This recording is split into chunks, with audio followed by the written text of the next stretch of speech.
एक छोटे से गांव में एक गरीब किसान का बेटा रमेश अपने माँ बाप के साथ रहता था। उनके पास ज्यादा कुछ नहीं था, न अच्छे कपड़े, न बढ़िया खाना और न ही बड़ी जमीन। फिर भी रमेश हमेशा मुस्कुराता रहता था।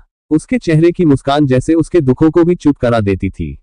उसकी माँ अक्सर बीमार रहती थी। सूखी सी आंखें, पीली पड़ चुकी त्वचा और दर्द से कराहती आवाज में वो रमेश को पुकारती, बेटा थोड़ा पानी दे दे। पिता दिन भर खेतों में मेहनत करते करते थक जाते थे, पर आंखों में एक उम्मीद की चमक थी कि शायद उनका बेटा एक दिन उनका सहारा बनेगा। रमेश हर सुबह खेत में पिता के साथ मिट्टी में पसीना बहाता और फिर नंगे पांव स्कूल चला जाता।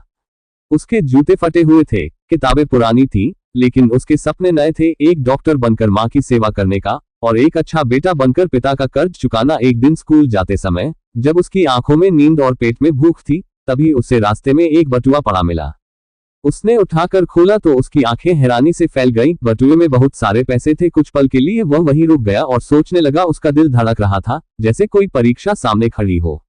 उसने खुद से कहा, अगर ये पैसे रख लूं तो माँ की दवाइयां आ जाएंगी, पापा को नया फावड़ा दिला सकूंगा और खुद के लिए भी नए जूते खरीद सकूंगा।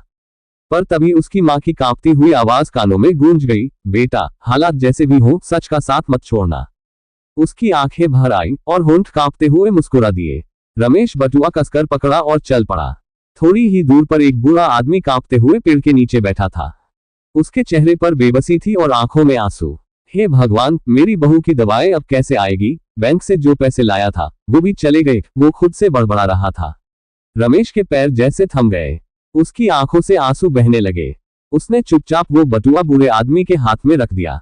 बूढ़े ने बटुआ देखा और पल भर को कुछ समझ ही नहीं पाया। फिर जैसे ही उसने पैसे और कागज पहचाने, वो जोर जोर से रो पड़ा।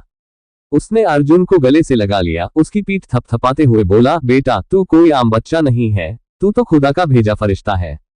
आज तूने मेरी बहू की जान बचा ली। कुछ दिनों बाद वही बुजुर्ग रमेश के घर आए। उनके बेटे ने रमेश की पढ़ाई की पूरी जिम्मेदारी उठा ली।